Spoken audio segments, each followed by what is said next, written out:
নবীজি বলেন, ইন্নাল্লাহা জামিল, আল্লাহ পাক নিজে অনেক সুন্দর। ইউহিব্বুল জামাল, এজন্য তিনি সৌন্দর্যতাকে পছন্দ করেন। সুন্দর বলতে যে চামড়া সুন্দর, ত্বক সুন্দর, বিষয়টা এমন না। সুন্দরকে তিনি পছন্দ করেন, তিনি নিজে সুন্দর, সুন্দরকে তিনি পছন্দ করেন। যেমন সুন্দর ব্যবহার, সুন্দর আচরণ, সুন্দর লেনদেন, সুন্দর কথাবার্তা, মা বাবার সাথে সুন্দর সম্পর্ক আল্লাহ পছন্দ করেন। স্ত্রী, সন্তান, ভাই বোন, সকল আত্মীয় স্বজনদের সাথে সুন্দর ব্যবহার আল্লাহ পছন্দ করেন। আত্মীয়দের সাথে যে যোগাযোগ, আত্মীয়দের সাথে সম্পর্ক, মোহাব্বত, যোগাযোগের দ্বারা হায়াতে বরকত হয়, রিজিকে বরকত হয়। বর্তমান সময়ে আমাদের সম্পর্ক ভালো থাকে বন্ধুদের সাথে, অথচ ভাইয়ের সাথে যোগাযোগ নাই, বোনের সাথে যোগাযোগ নাই। বড় দুঃখজনক কথা। কমপক্ষে নিজের আপন ভাই, আপন বোন, নিজের চাচা জ্যাঠা, নিজের খালা, মামা, ফুফু, শ্বশুর শাশুড়ি, মা বাবা, স্ত্রী, সন্তান, কমপক্ষে উনাদের সাথে কারেন্ট যোগাযোগ, হট যোগাযোগ কমপক্ষে। এর বাহিরে যারা আছেন, চাচাতো ভাই, খালাতো ভাই, মামতো ভাই, ফুফাতো ভাই, শ্বশুর বাড়ির লোকজন, মাঝে মধ্যে হলেও যোগাযোগ রাখা, সম্পর্ক রাখা। আপনি যদি মারা যান,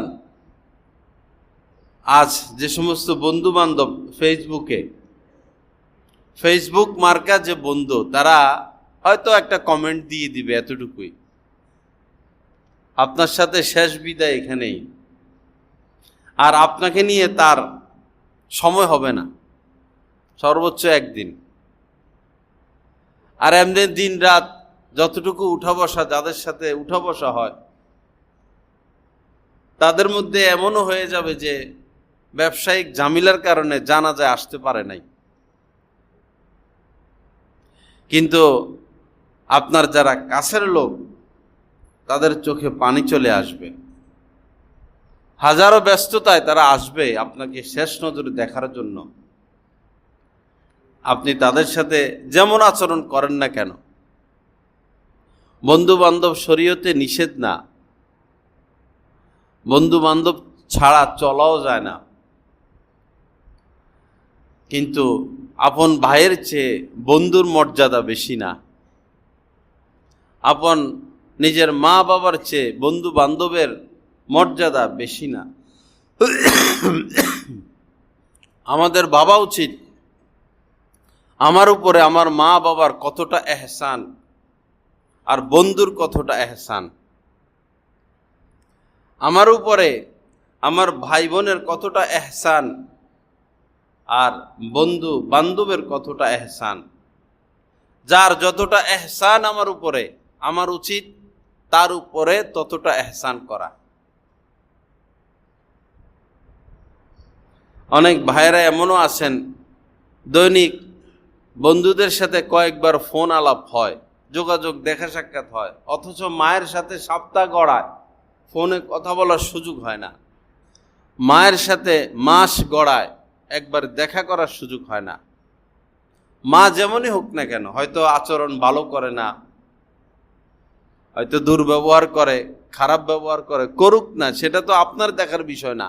এক সময় তো আপনার উপর সবচেয়ে বেশি এহসান আপনার মাই করেছিলেন, বাবাই করেছিলেন। বাচ্চা বেচা কিনা হয়, অনেক গরিব মানুষ নিজের কলিজার টুকরা সন্তান বিক্রি করে দেয় অভাবের তাড়নায়। স্বভাবের তাড়নায়। আপনার বাবা যদি আপনাকে ছোটকালে বিক্রি করে দিতেন, আপনার মা যদি আপনাকে বিক্রি করে দিতেন, এত কষ্ট লালন পালনের না নিয়ে, লালন পালনের এই কষ্ট না নিয়ে যদি বিক্রি করে দিতেন, সরকারকে দিয়ে দিতেন, সরকারিভাবেও বহু অসহায় বাচ্চাকে লালন পালন করা হয়, সেখানে যদি দিয়ে দিতেন, তো আপনি আজকে যে প্রতিষ্ঠিত, এইভাবে প্রতিষ্ঠিত হতে হয়তো পারতেন না। লা ইলাহা ইল্লাল্লাহ। আল্লাহ পাক আমাদেরকে মাফ করে দেন। আল্লাহ পাক আত্মীয়দের সাথে সুসম্পর্ক রাখার তৌফিক দান করেন।